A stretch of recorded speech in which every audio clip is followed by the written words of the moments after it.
भारतीय परिषद अधिनियम 1909, जिसको कि मार्ले मिंटो सुधार अधिनियम के नाम से भी जाना जाता है, यह अधिनियम 1909 में पारित हुआ था और इस अधिनियम के तहत पहली बार भारत में सांप्रदायिक निर्वाचन प्रणाली को लागू किया गया था। साथ ही साथ केंद्रीय विधान परिषद और प्रांतीय विधान परिषदों में निर्वाचित सदस्यों की संख्या को भी बढ़ाया गया था। इसके अलावा और भी काफी सारे अधिकार दिए गए थे। तो ये तमाम चीज आज हम इस वीडियो में चर्चा करेंगे, तो आप लोग वीडियो को आखिर तक जरूर देखिएगा।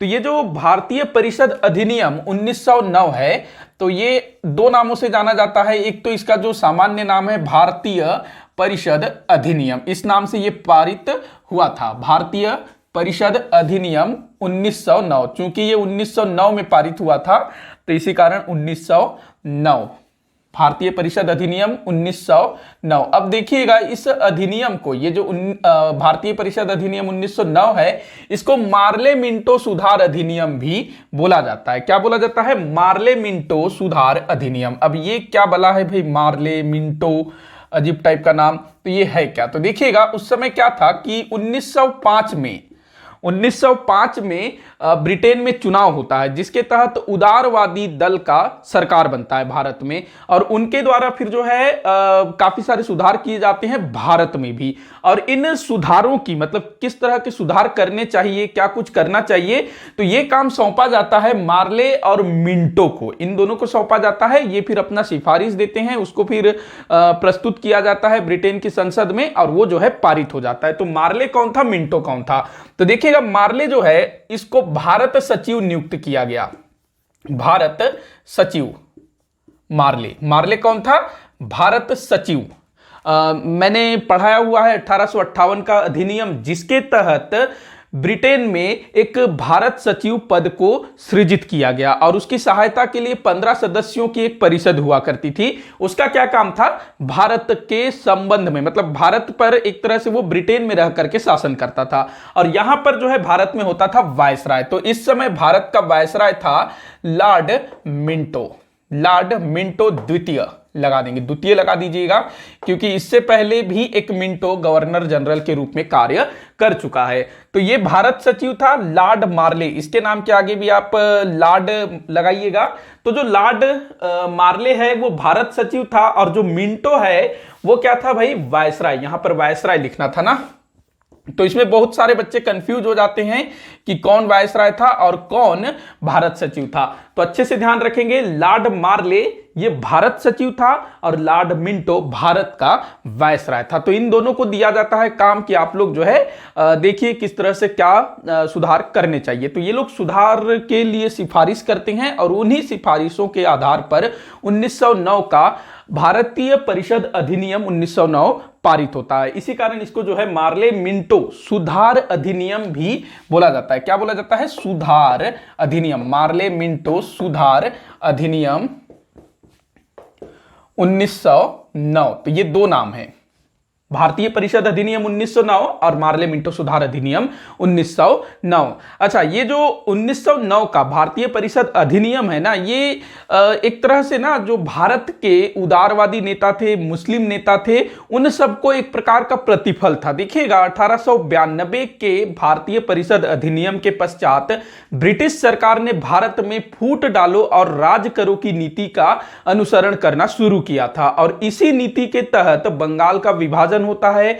आगे चल करके अंग्रेजों के प्रश्रय में ही मुस्लिम लीग की स्थापना होती है। इसी बीच भारतीय राष्ट्रीय कांग्रेस दो दलों में बंट जाता है, उदारवाद और उग्रवाद। उग्रवादी विचारधारा के नेता जो कि ब्रिटिश सरकार का पुरजोर विरोध करते थे, उनको उदारवादी नेता भारतीय राष्ट्रीय कांग्रेस से बाहर कर देते हैं, और कांग्रेस में उदारवादियों का ही वर्चस्व हो जाता है। अब यहां पर क्या होता है कि जो उदारवादी नेता हैं, जो भारतीय राष्ट्रीय कांग्रेस में रह गए, तो वो लोग जो है ब्रिटिश सरकार के प्रति निष्ठा व्यक्त करते हैं कि भाई हम जो है ब्रिटिश सरकार का समर्थन करते हैं, ब्रिटिश सरकार यहां पर बने रहे, और ब्रिटिश सरकार के संरक्षण में ही हम अपना विकास उन्नति चाहते हैं। ये जो है भारतीय राष्ट्रीय कांग्रेस के उदारवादी नेता कहते हैं। बाकी जो उग्रवादी थे भाई, उनको तो बाहर कर दिया गया, और अंग्रेजों ने फिर उग्रवादी नेताओं के विरुद्ध काफी दमन चक्र चलाया, जिसके तहत बाल गंगाधर तिलक को 6 साल के लिए कारावास की सजा हुई। मांडले जेल भी उनको भेज दिया गया, बर्मा।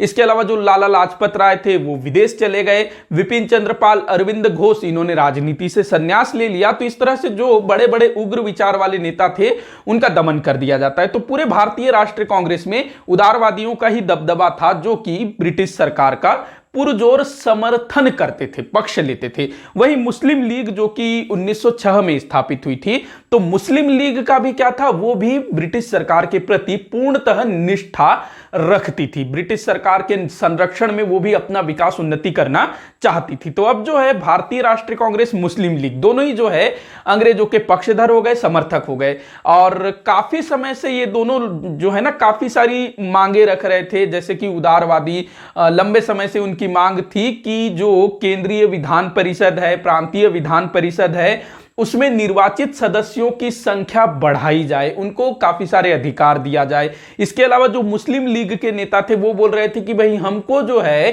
पृथक निर्वाचन प्रणाली हमको चाहिए, हमारे लिए अलग से प्रतिनिधित्व होना चाहिए। तो ये तमाम मांगों को अंग्रेज जो हैं स्वीकार कर लेती हैं और इस भारतीय परिषद अधिनियम के तहत इन मांगों को कानून के रूप में बदल दिया जाता है। और एक तरह से भारत के ये जो उदारवादी नेता थे और जो मुस्लिम नेता थे उनको संतुष्ट करने का प्रयास किया जाता है इस भारतीय परिषद अधिनियम 1909 के तहत। काफी कुछ हुआ था इस अधिनियम में, जो कि अक्सर परीक्षाओं में पूछा जाता है। एक एक करके हम लोग देखते हैं, तो आप लोग पॉइंट बना बना करके लिखते चलिएगा। सबसे पहला ये नंबर में हम लोग ले लेते हैं पृथक निर्वाचन प्रणाली। पृथक निर्वाचन प्रणाली, इसी को बोलेंगे सांप्रदायिक निर्वाचन प्रणाली। पृथक निर्वाचन प्रणाली। तो ये किसकी मांग थी भाई? ये मुस्लिम लीग, मतलब जो मुस्लिम कम्युनिटी के लोग थे वो ये मांग कर रहे थे कि हमारे लिए जो है पृथक निर्वाचन प्रणाली होना है, मतलब कि संप्रदाय के आधार पर निर्वाचन हो। सांप्रदायिक निर्वाचन व्यवस्था या प्रणाली। तो आपसे प्रश्न पूछा जाएगा कि पृथक निर्वाचन प्रणाली या फिर पृथक निर्वाचन व्यवस्था या फिर संप्रदाय के आधार पर निर्वाचन प्रणाली, सांप्रदायिक निर्वाचन प्रणाली, सब एक ही चीज है। तो ये कब इसको पारित किया गया, कब इसको लागू किया गया, कब इसको शुरू किया गया? तो भारतीय परिषद अधिनियम 1909 के तहत।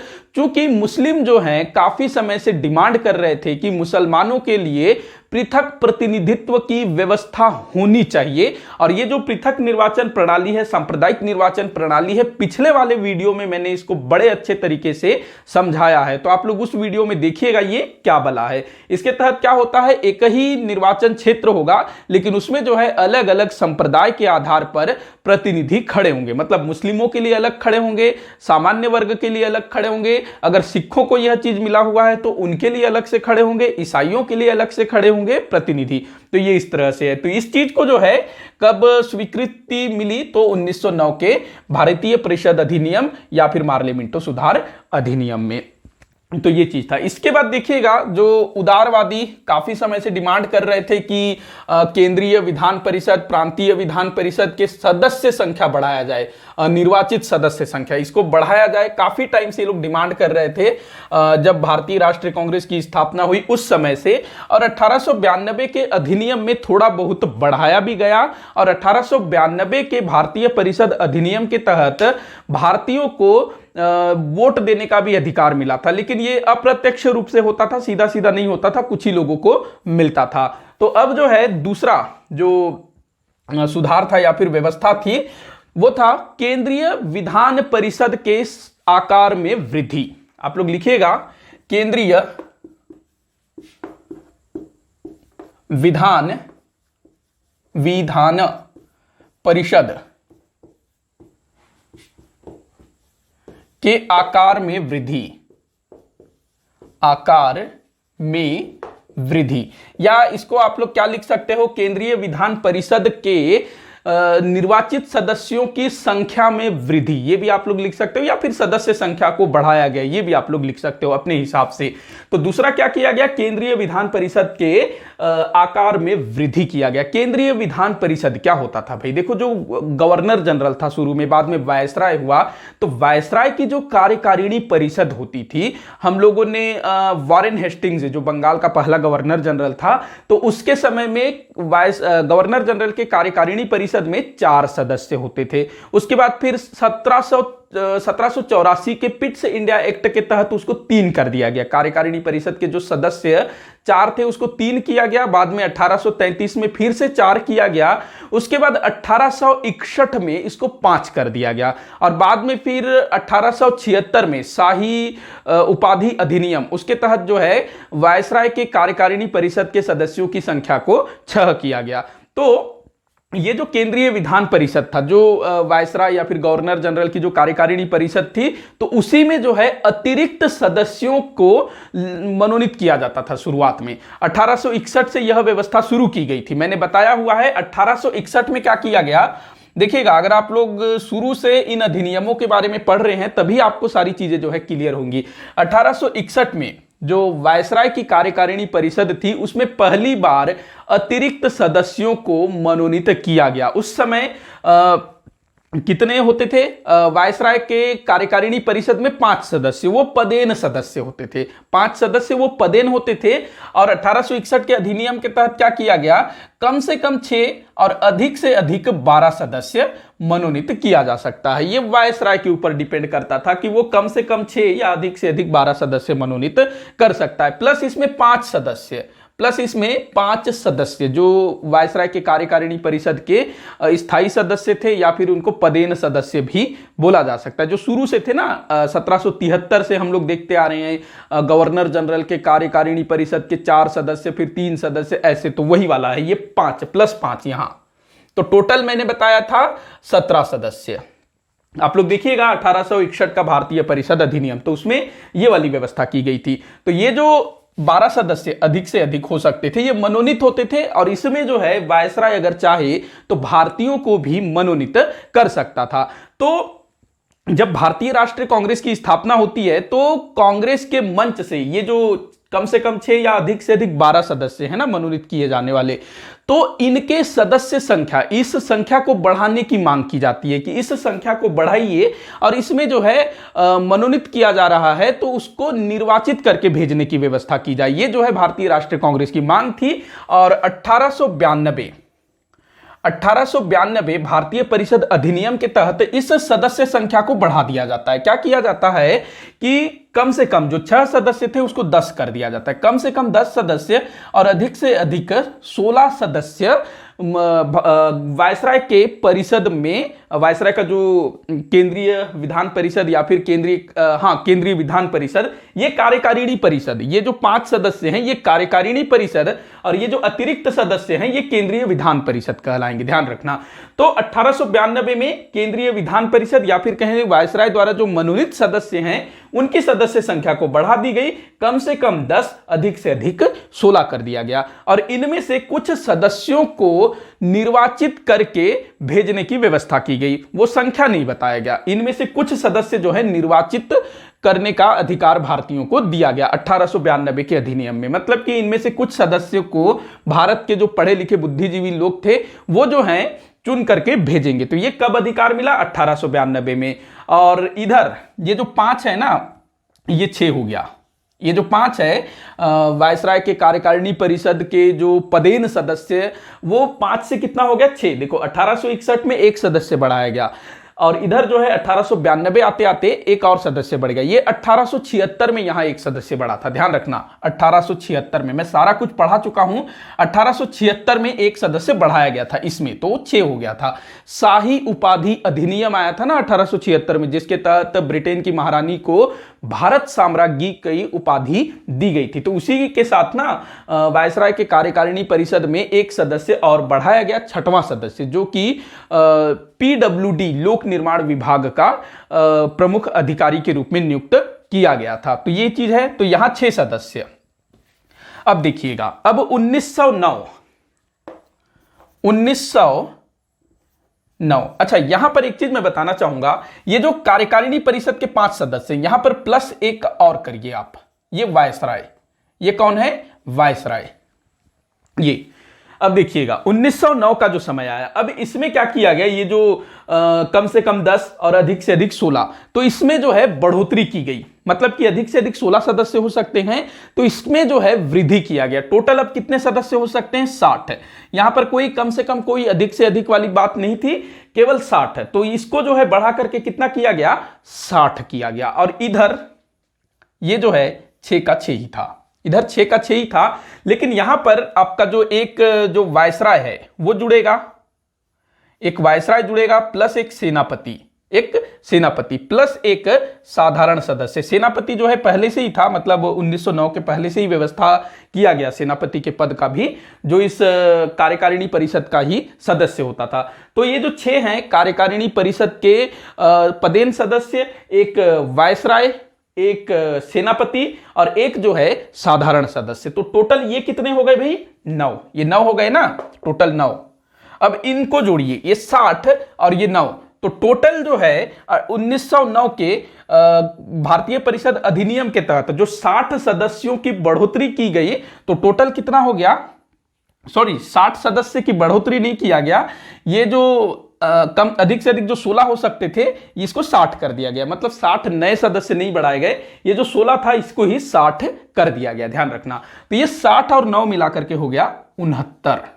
तो ये आपको ध्यान में रखना है, किस तरह से बढ़ाया गया ये आप लोगों को अच्छे से समझ में आ गया होगा। 1861 में पहली बार केंद्रीय विधान परिषद, अथवा इसको हम लोग बोल सकते हैं वायसराय के कार्यकारिणी परिषद का विस्तार करते हुए अतिरिक्त सदस्यों की व्यवस्था की गई, या फिर अतिरिक्त सदस्यों को मनोनीत किया गया, जो कि ये थे कम से कम 6, अधिक से अधिक 12, और इधर 5, और ये एक आपका वायसराय। तो टोटल यहां आपका 18 हो जाएगा ना, ये 18 हो जाएगा, इधर 18 हो जाएगा। उसके बाद 1892 में ये जो मनोनीत सदस्य थे वो कम से कम 10, अधिक से अधिक 16 किए गए। इनमें से कुछ सदस्य चुन करके भेजने की व्यवस्था की गई, और इधर जो है कार्यकारिणी परिषद के सदस्य 6 हो गए, प्लस एक आपका वायसराय। तो टोटल कितने, अगर हम लोग 16 मान के चलें तो 16 और 6 22, 22 और 1 23, तो ये टोटल इधर 23 हो रहा है। ये हुआ ना, मैं इसको काउंट नहीं कर रहा हूं, ये कम से कम वाला नहीं काउंट किया, यहां पर अधिक से अधिक वाला काउंट किया। अब देखिएगा 1909 में ये जो केंद्रीय विधान परिषद है, या फिर जो अतिरिक्त सदस्य, ये अतिरिक्त सदस्य कहलाते थे, ध्यान रखना, अतिरिक्त सदस्य। अब ये जो अतिरिक्त सदस्य हैं, ये इनकी संख्या कर दी गई 60, इनकी संख्या से सीधे कितनी कर दी गई? 60 कर दी गई। अतिरिक्त सदस्यों की संख्या सीधे 60 कर दी गई, और इधर जो 6 थे प्लस यहां पर वायसराय, सेनापति, और उसके बाद एक साधारण सदस्य, ये हो गया आपका 9, और ग्रैंड टोटल अगर हम लोग करते हैं तो 69, मतलब कि 69। तो ये आप लोगों को समझ में आ गया होगा। अब हम लोग ना ये जो 69 है, 69, इसका विभाजन किस तरह से हुआ था, इसको अब हम लोग थोड़ा सा देख लेते हैं, आप लोगों को अच्छे से समझ में आ जाए, मैं उस तरह से समझाने की कोशिश करूंगा। फिर भी अगर आप लोगों को कोई भी डाउट होता है ना, तो आप लोग मुझे कमेंट करके पूछ सकते हैं, या फिर वीडियो को फिर से प्ले करके देख लीजिएगा। वैसे अगर आप लोगों ने ना जो अधिनियम वाले पुराने वीडियोस को नहीं देखे हैं, मतलब कि 1892 का अधिनियम, 1861 का अधिनियम, उससे पहले के अधिनियम अगर आप लोगों ने नहीं देखा है, तो आपको ये चीज बिल्कुल भी समझ में नहीं आएगा। तो 69 सदस्य टोटल, 69 सदस्य, ये कहां के सदस्य भाई? जो केंद्रीय विधान परिषद है उसके सदस्य। इसी में जो है आपका कार्यकारिणी परिषद के सदस्य भी शामिल है। कार्यकारिणी परिषद को आप लोग मंत्रिमंडल जैसा समझ सकते हो, और जो केंद्रीय विधान परिषद है उसको आप लोग लोकसभा या फिर विधानसभा के रूप में समझ सकते हो। तो ये 69 सदस्य, इनका बंटवारा कैसे हुआ था देखिएगा, 2 भागों में बांट देंगे। ये जो 69 सदस्य हैं ये 2 भागों में बटे हुए थे। गैर सरकारी, पहले सरकारी सदस्यों की संख्या थी 37। कितनी थी सरकारी सदस्यों की संख्या? 37। उसके बाद इस तरफ गैर सरकारी सदस्य, गैर सरकारी सदस्य, गैर सरकारी सदस्य जो बाहर से आएंगे, और ये सरकारी सदस्य, सरकारी सदस्यों की संख्या मैंने कितनी बताई? 37। तो आप लोग इधर जल्दी से बताइए कि गैर सरकारी सदस्य कितने होंगे। भाई ये दो भागों में बट रहा है 69, सरकारी सदस्य हुए 37, तो गैर सरकारी सदस्य कितने होंगे? 69 में 37 को घटाइए तो यहां आपका निकल के आएगा 32। तो गैर सरकारी सदस्य 32, सरकारी सदस्य 37। अब इसका भी हम लोग विभाजन देखते हैं। सबसे पहले हम लोग बात करते हैं सरकारी सदस्य की। तो देखिएगा जो सरकारी सदस्य है यह भी दो भागों में बटा हुआ था। सरकारी सदस्य दो भागों में बटा हुआ था। एक तरफ थे आपके वो जो 9 सदस्य जिनको बोला गया पदेन, पदेन, ये 9 सदस्य। पदेन कितने थे? 9 सदस्य। मतलब इनको जो है पद मतलब नियुक्त किया जाता था। इनका एक विशेष पद होता था जिसमें इनको सरकार द्वारा नियुक्त किया जाता था। ये सरकारी सदस्य थे जिनको सीधे सीधे सरकार द्वारा रखा जाता था। तो ये पदेन सदस्य जो एक तरह से सरकारी सदस्य हैं, इसी में आपका जो वायसराय है, गवर्नर जनरल है, वो सब इसी में आते थे। अब इधर कितने हो जाएंगे आपके? 28, सॉरी हाँ 28 ही होगा, लेकिन ये क्या कहलाएंगे? मनोनीत। मनोनीत। कितने सदस्य? 28। 28 और 9 आप जोड़ेंगे तो 37 आएगा। तो ये जो 28 सदस्य हैं वो मनोनीत होते थे, जो सरकारी सदस्य है ना, और इनको मनोनीत कौन करता था? तो भारत का वायसराय। अब पदेन सदस्यों को हम लोग देख लेते हैं। तो यहां से एक जो है देखिएगा, एक होगा आपका वायसराय, वायसराय, ये आपका हो गया एक। वायसराय एक ही होता था ना। कई सारे पुस्तकों में आपको वायसराय के स्थान पर गवर्नर जनरल मिलेगा, तो उसमें बिल्कुल भी कंफ्यूज मत होइएगा। उसके बाद देखिएगा वायसराय के बाद एक हो जाएगा कार्यकारिणी, कार्यकारिणी परिषद के सदस्य, कार्यकारिणी परिषद के सदस्य। ये कितने थे? अभी बताया मैंने 6। इसके बाद सेनाध्यक्ष, सेनाध्यक्ष या सेनापति, भाई ये भी तो एक ही होगा ना, दो थोड़े ही ना होंगे। उसके बाद देखिएगा साधारण सदस्य, एक साधारण सदस्य की व्यवस्था की गई, साधारण सदस्य एक। टोटल कितना हुआ? 9। तो ये 9 जो हैं ये पदेन सदस्य, 9 पदेन सदस्य, और मनोनीत सदस्यों की संख्या 28 और ये टोटल 37, ये कहलाते थे सरकारी सदस्य। ये इस 69 में जो 69 जो केंद्रीय विधान परिषद के जो सदस्य थे, तो उसमें से ये जो है कार्यकारिणी परिषद, ये कार्यकारिणी परिषद है, ध्यान रखना। कार्यकारिणी परिषद ये 6 सदस्य थे कार्यकारिणी परिषद के, ध्यान रखेंगे। ये एक प्रकार का मंत्रिमंडल होगा। बाकी सेनाध्यक्ष वो भी इसी का सदस्य होता था, साधारण सदस्य भी, वायसराय भी इसी में शामिल होता था। वायसराय के साथ मिलाकर के 69 है, ध्यान रखना। अब आते हैं इस तरफ, ये जो 32 गैर सरकारी सदस्य हैं, ये भी दो भागों में बटा हुआ होता था। ये हो गया आपका, इस तरफ होगा आपका नामजद, नामजद या फिर मनोनीत, ये भी एक प्रकार का मनोनीत ही होता था। 5 सदस्य जो हैं नामजद होते थे। अब आप लोग जल्दी से बताओ इधर कितना बचेगा? कितना बचेगा इधर? 27। ये कहलाते थे निर्वाचित, मतलब ये निर्वाचित सदस्य होंगे। इस तरफ जो 27 बचे ना, ये निर्वाचित। 27 क्या होंगे भाई? निर्वाचित। इसके बाद देखिएगा ये 27 हो गए निर्वाचित। अब ये 3 भागों में बटा हुआ है। ये जो 27 निर्वाचित है ना, ये 3 भागों में बटा हुआ है। इनमें से जो पहला है वो है आपका वाणिज्य, जो चेंबर ऑफ कॉमर्स होता है ना आज के समय में, तो जो वाणिज्य उस समय था, चेंबर ऑफ कॉमर्स बंगाल में था और बंबई में था। तो चेंबर ऑफ कॉमर्स के जो सदस्य होंगे, उसके जो सदस्य होंगे वो 2 लोगों को निर्वाचित करके भेजेंगे। देखो 32 गैर सरकारी सदस्यों में से 5 जो है नामजद हैं, मतलब मनोनीत हैं, और इनमें से बच गए 27 जो है निर्वाचित होंगे, जो अलग अलग क्षेत्र से आएंगे। तो वाणिज्य जो चेंबर ऑफ कॉमर्स हैं उससे 2 सदस्य निर्वाचित होकर के आएंगे, जो भी बंगाल के चेंबर ऑफ कॉमर्स और बंबई के चेंबर ऑफ कॉमर्स है। तो दोनों जो हैं अपने अपने यहां से एक एक निर्वाचित सदस्य को केंद्रीय विधान परिषद में भेजेंगे। यहां लिख दूं क्या? केंद्रीय विधान परिषद, केंद्रीय विधान परिषद।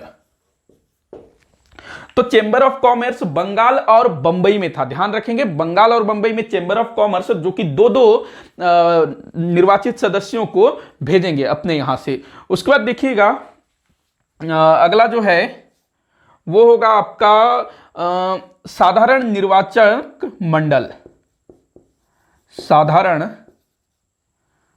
निर्वाचक या निर्वाचन, साधारण निर्वाचन मंडल। इससे जो है 13 सदस्य निर्वाचित होकर भेजे जाएंगे। जो साधारण निर्वाचन मंडल है इससे 13 सदस्य निर्वाचित करके भेजे जाएंगे। इसी में आपके हिंदू मतलब जिस किसी को आरक्षण नहीं मिला है उस समय, चाहे सांप्रदायिक आधार पर या किसी भी आधार पर, जो सामान्य वर्ग उस समय कहलाएगा, क्योंकि मुस्लिमों को पृथक निर्वाचन का अधिकार मिल गया, इसमें पृथक प्रतिनिधित्व, पृथक निर्वाचन प्रणाली का अधिकार मिल गया। तो उसके बाद जो बच रहे हैं जिनको किसी प्रकार का कुछ नहीं मिल रहा है, तो वो इस 13 में आएंगे। तो जो हिंदू थे, जो बहुसंख्यक वर्ग थे और दूसरे लोग थे, सिख वगैरह को भी उस समय नहीं मिला था, बाद में उनको मिलेगा। तो साधारण निर्वाचन मंडल ये कहलाएगा और इनमें से 13 निर्वाचित होकर के जाएंगे। उसके बाद तीसरा है श्रेणी निर्वाचन मंडल, श्रेणी निर्वाचन मंडल। इसमें कितने, अब आप लोग घटाइए, देखो टोटल 27 निर्वाचित सदस्य, 2 तो हो गए आपके चेंबर ऑफ कॉमर्स से, 13 हो गए साधारण निर्वाचन मंडल द्वारा चुने जाने वाले, तो हो गया ये 15। तो बचेगा कितना भाई इधर 12। अब देखिए, अब ये 12 सदस्य श्रेणी निर्वाचन मंडल, मतलब कि विशेष श्रेणी जो सरकार द्वारा दिया गया है, विशेष श्रेणी, तो वो जो है 12 सदस्य उनसे निर्वाचित होकर के आएंगे। तो ये विशेष श्रेणी क्या है, तो भाई ये भी 2 भागों में बटा हुआ है। देखिएगा, एक है जमींदार, जो उस समय जमींदार लोग थे ना, जमींदार ना अंग्रेजों के सबसे बड़े समर्थक थे। तो 12 में से जो 6 सदस्य हैं वो जमींदार लोग निर्वाचित करके भेजेंगे। 12 में से 6 सदस्यों को जमींदार लोग निर्वाचित करके भेजेंगे। और इधर बच गया 6 सदस्य, इधर बच गए 6 सदस्य, इनको जो है मुस्लिम समुदाय के लोग अपने समुदाय में से निर्वाचित करके भेजेंगे। तो जो मुसलमानों को पृथक निर्वाचन का अधिकार प्राप्त हुआ, उनके लिए सांप्रदायिक आधार पर निर्वाचन प्रणाली या फिर प्रतिनिधित्व प्रणाली की व्यवस्था की गई, तो उसके तहत मुस्लिमों को कितने निर्वाचित सदस्य अपने समुदाय से निर्वाचित करके भेजने का अधिकार मिला, तो वो था 6। अब आप लोग बोलोगे सिर्फ इतना ही, सिर्फ 6? भाई टोटल कितना है देखिएगा, 69 है टोटल, 69 है ना टोटल। तो 69 में अगर आप लोग 6 का प्रतिशत भी निकालेंगे तो कितना जाएगा, लगभग मेरे ख्याल से 10-11% कुछ निकलेगा ना। तो वो भी काफी है, 10-11% आपको एक अपना क्षेत्र मिल गया, अपना मिल गया। अगर आप इससे प्रतिशत निकालेंगे टोटल निर्वाचित सदस्यों से, तब तो भाई ये 25% के आसपास जाएगा।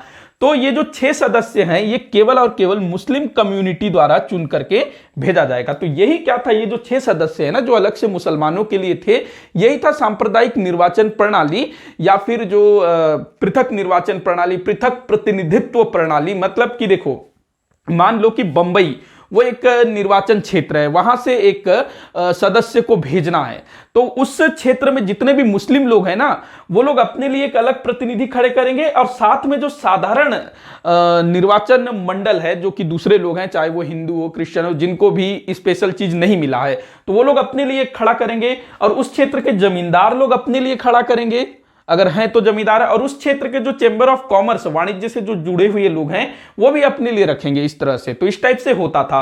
तो इस चीज को आप लोग अच्छे से समझ लिए होंगे, मैं इसको एक बार फिर से रिपीट कर देता हूं ताकि आप लोगों के दिमाग में बैठ जाए। तो देखिएगा 1909 के भारतीय परिषद अधिनियम के तहत केंद्रीय विधान परिषद के आकार को बढ़ाया गया, मतलब कि केंद्रीय विधान परिषद के सदस्य संख्या को बढ़ाया गया। कितना किया गया, तो 69 किया गया। कितना किया गया, 69। मैंने बताया टोटल 60 किया गया, 60 और प्लस 9 जो कार्यकारिणी परिषद, वायसराय, सेनापति को मिलाकर के 9, तो टोटल जो है 60 किया गया केंद्रीय विधान परिषद में सदस्यों की संख्या को।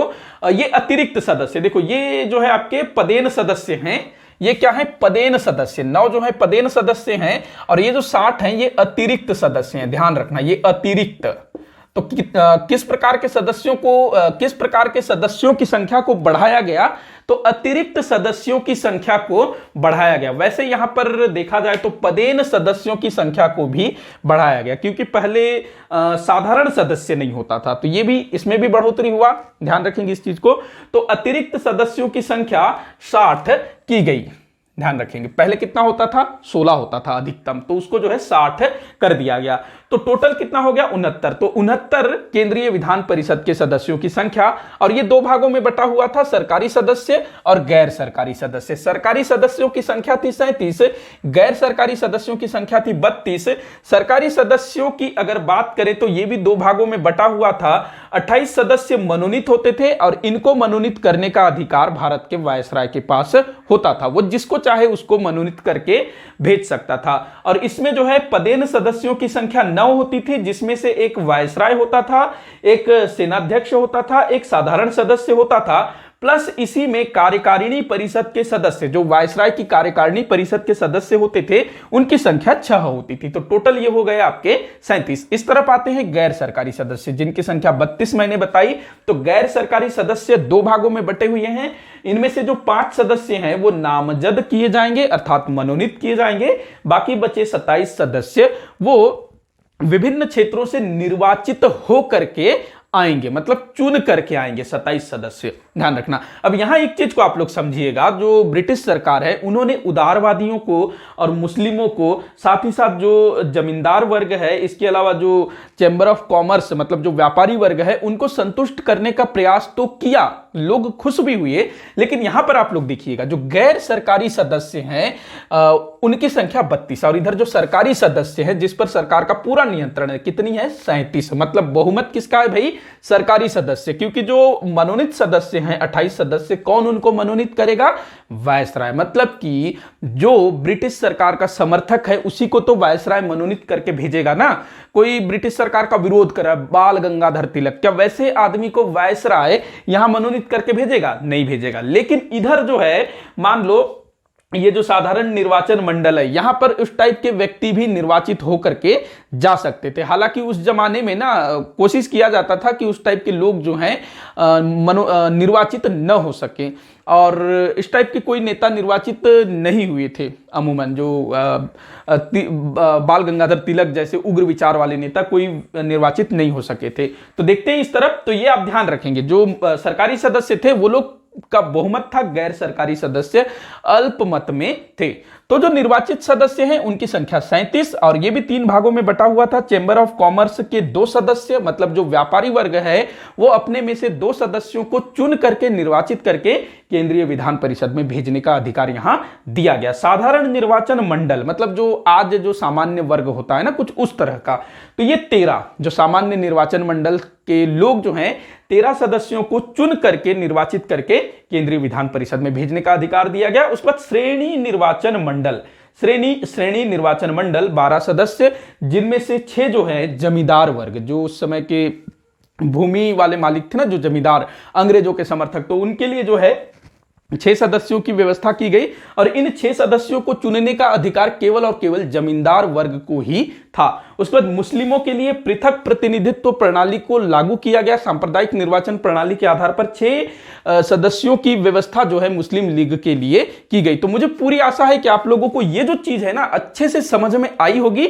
अब हम लोग आगे बढ़ते हैं और देखते हैं 1909 के अधिनियम के तहत और क्या क्या प्रावधान किए गए थे। अगर आप लोग इसको स्क्रीनशॉट लेना चाहते हैं तो आप लोग ले लीजिएगा, और जो भी इसके संबंध में आपके डाउट हो वो मुझे आप कमेंट करके बता सकते हैं। आगे बढ़ते हैं, देखते हैं। इसको पहले मैं क्लीन कर लेता हूं, फिर बात करते हैं। देखिएगा, जो उदारवादी थे वो 2 चीजें मांगते थे। मतलब एक वो बोलते थे कि भाई केंद्रीय विधान परिषद के सदस्य संख्या को बढ़ाओ, तो वो चीज जो है थोड़ा पूरा किया गया। हालांकि बहुत ज्यादा नहीं बढ़ाया गया, लेकिन थोड़ा बहुत तो बढ़ोतरी हुआ, तो उदारवादी खुश हो गए। उदारवादी इसके अलावा और क्या बोल रहे थे कि प्रांतीय विधान परिषदों में भी सदस्य संख्या को बढ़ाया जाए। प्रांतीय विधान परिषद 1892 के अधिनियम के तहत जो प्रांतीय विधान परिषद थे उसमें थोड़ा थोड़ा सा सदस्य संख्या को बढ़ाया गया था। हम लोगों ने देखा था ना, अगर जिस किसी ने नहीं देखा है ना पिछले वाले वीडियोस, उसको देखिए, फ्री तभी आपको ये चीज समझ में आएगा। तो देखिएगा प्रांतीय विधान परिषद मतलब कि जो प्रांतों में जो विधान परिषद था उसमें किस तरह से सदस्य संख्या को बढ़ाया गया। तो कुछ आपको बस ध्यान रखना है कौन कौन से प्रांत में कितने कितने बढ़ाए गए। तो देखिएगा बंगाल जो कि उस समय सबसे बड़ा प्रांत था, तो बंगाल में क्या किया गया 55, बंगाल का जो विधान परिषद है उसमें सदस्य संख्या को बढ़ा करके 55 किया गया। इसके बाद बंबई, मद्रास और संयुक्त प्रांत। आज का जो उत्तर प्रदेश है ना वो इस समय तक संयुक्त प्रांत हो चुका था, नहीं तो उससे पहले उसको जो है उत्तर पश्चिम सीमा प्रांत बोला जाता था संयुक्त प्रांत को। तो संयुक्त प्रांत, इन तीनों प्रांतों में बंबई, मद्रास और संयुक्त प्रांत, इन तीनों प्रांतों में विधान परिषद की संख्या की गई 47। कितने कितने 47। बंबई में 47, मद्रास में 47 और आपके संयुक्त प्रांत में 47। तो ये आप ध्यान रखिएगा। इसके बाद देखिएगा पंजाब में 25 और बर्मा में 16। पंजाब में 25, बर्मा जो कि 1885 में ब्रिटिश भारत का अंग बना था उसमें जो विधान परिषद गठित किया गया था उसमें सदस्यों की संख्या की गई 16। तो ये आपका हो जाएगा तीसरा पॉइंट। पहला पॉइंट हम लोगों ने देखा सांप्रदायिक निर्वाचन प्रणाली, दूसरा पॉइंट हम लोगों ने देखा केंद्रीय विधान परिषद के आकार में वृद्धि, तीसरा पॉइंट हो गया आपका प्रांतीय विधान परिषद के आकार में वृद्धि। तो आप लोग ऐसे पॉइंट डाल डाल के लिखिएगा। इसके बाद देखिएगा चौथा, विधान परिषद के सदस्य वित्त व बजट में बहस कर सकते थे। जो विधान परिषद है चाहे वो केंद्रीय विधान परिषद हो, इसको चौथा कर देते हैं, ये आपका तीसरा। देखिएगा जो विधान परिषद चाहे वो केंद्रीय विधान परिषद हो चाहे फिर प्रांतीय विधान परिषद हो, दोनों ही विधान परिषदों के सदस्य वित्त आर्थिक मामलों में बहस कर सकते थे, मतलब कि बहस वगैरह कर सकते थे जैसे आज के समय में होता है। तो वित्त, बजट, आर्थिक, इन सब मामलों में बहस करने का अधिकार था, लेकिन इनको वोट देने का अधिकार नहीं था इस मामले में, ध्यान रखना।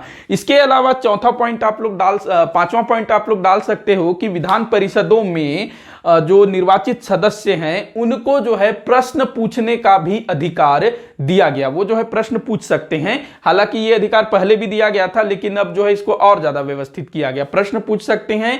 इसके अलावा विधान परिषदों के सदस्य जो सामान्य हितों से जुड़े हुए मामले हैं, मतलब कि कोई बहुत बड़ा मुद्दा नहीं, जैसे कि रक्षा मामले हो गए या फिर संचार मामले हो गए, इन सब चीजों को नहीं, सामान्य हित के मामले जो जनता से संबंधित हो, जनता के कल्याण से संबंधित हो, ऐसे मामलों में नीति नियम बनाने का अधिकार दिया गया। लेकिन उसमें भी जो है उतना ज्यादा अधिकार नहीं दिया गया, बस वो बहस वगैरह कर सकते थे, थोड़ा बहुत वोट का अधिकार उनको दिया गया था सामान्य हित के मामलों को लेकर के। वो बजट के मामलों में प्रश्न कर सकते थे, थोड़ा बहुत बहस कर सकते थे, लेकिन मत देने का अधिकार नहीं था। निर्वाचित सदस्यों के बारे में है, ध्यान रखेंगे इस चीज को। बाकी जो जो पदेन सदस्य है ना वो लोग सब कुछ करते थे, लेकिन जो निर्वाचित सदस्य थे उनको केवल बहस करने का अधिकार था, वित्त के मामले में, बजट के मामले में वोट देने का अधिकार नहीं था। हाँ, सामान्य हित से जुड़े हुए मामलों में वो लोग जो है वोट दे सकते थे, साथ ही साथ नीति नियम बनाने में भी उनका थोड़ा बहुत योगदान लिया जाता था। तो ये कुछ छोटे छोटे अधिकार जो है भारतीयों को दिए गए और इसी से जो है भारतीय खुश हो गए। इसके बाद देखिएगा एक चीज ये बोला गया कि जो निर्वाचित सदस्य, क्योंकि पहली बार इतने बड़े लेवल में वायसराय के केंद्रीय परिषद में अतिरिक्त सदस्यों को लाया गया। इसके पहले कितना था भाई 16, इससे पहले कितना था 16 था ना 1892 के तहत, लेकिन अब जो है अतिरिक्त सदस्यों की संख्या 60 हो गई और इस 60 में से मुस्लिमों के प्रतिनिधित्व भी हैं, उसके बाद जो साधारण निर्वाचन मंडल है उनके प्रतिनिधि भी हैं, चैम्बर ऑफ कॉमर्स उनके प्रतिनिधि भी हैं, जमींदारों के भी प्रतिनिधि हैं। तो सब लोग जो है अपनी अपनी समस्याओं को लेकर के आएंगे। तो काफी एक पहली बार इस तरह का चीज हो रहा था, तो एक ही साथ सभी अधिकार नहीं दिए जा सकते। तो यहां पर क्या किया गया, अगला पॉइंट आप लोग डालिएगा, जो निर्वाचित सदस्य हैं उनके लिए ये था, मतलब जो अतिरिक्त सदस्य थे उनके लिए ये था कि वो जो है सरकार के विरुद्ध निंदा प्रस्ताव नहीं ला सकती, या फिर सरकार के विरुद्ध अविश्वास प्रस्ताव नहीं ला सकती। जैसे आज होता है ना लोकसभा में, क्या होता है, अगर मान लो प्रधानमंत्री या फिर कोई मंत्री कुछ काम सही नहीं कर पाता है या फिर वो भरोसा खो देता है, तो जो लोकसभा है उसमें सरकार के विरुद्ध निंदा प्रस्ताव लाया जाता है, अविश्वास प्रस्ताव लाया जाता है। कोई भी विधेयक प्रस्तुत होता है, चाहे वो आपका वित्त से जुड़ा हुआ मामला हो या किसी भी चीज से जुड़ा हुआ मामला हो, तो लोकसभा के सभी सदस्यों को वोट देने का अधिकार होता है, बहस करने का अधिकार होता है। लेकिन उस जमाने में इस तरह का अधिकार नहीं दिया गया था, थोड़े थोड़े से अधिकार दिए गए थे। उसी से उदारवादी और जो मुस्लिम थे और जो जमींदार थे वो लोग खुश हो गए कि भाई हमको जो है मिल गया सब कुछ, इस टाइप से। तो ये चीज था। इसके बाद देखिएगा एक इंपॉर्टेंट चीज जो आप लोग ध्यान में रखिएगा कि पहली बार वायसराय के परिषद में एक भारतीय सदस्य के नियुक्ति की व्यवस्था की गई। आपसे पूछा जाएगा कि किस अधिनियम के तहत वायसराय के परिषद में भारतीय परिषद के नियुक्ति का जो पदेन सदस्य थे ना, जो कार्यकारिणी परिषद, उसकी बात कर रहा हूं मैं। वो बिल्कुल एक तरह का किचन कैबिनेट टाइप का होता है, वो सब वायसराय के लिए होते हैं, वो पदेन टाइप का होता है। तो पहली बार वायसराय के परिषद में जो 6 सदस्य थे, तो उसमें ना भारतीय सदस्य की नियुक्ति की व्यवस्था की गई इसी भारतीय परिषद अधिनियम में। तो यहां आप लोग ध्यान रखेंगे, सत्येंद्र